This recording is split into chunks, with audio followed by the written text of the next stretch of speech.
Ito ko po ang aking tatay at ito po ang aking nadatnan at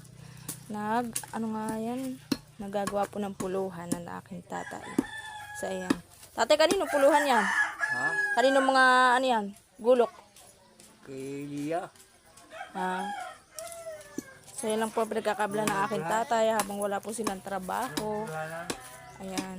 At ari nga po pala yung yugo na kanyang nilalabra. Ayan. Hindi pa po tapos. Ayan. So, kanyang nilalabra yan. Tingnan nyo. Mga ilang araw. Mga sa isang araw. Ayos na to. Maganda na yan pag nalabra ni tatay. Ano nga tatay? Kahoy ito? Ipil-ipil po yan. Magkano tatay ari pag nabenta?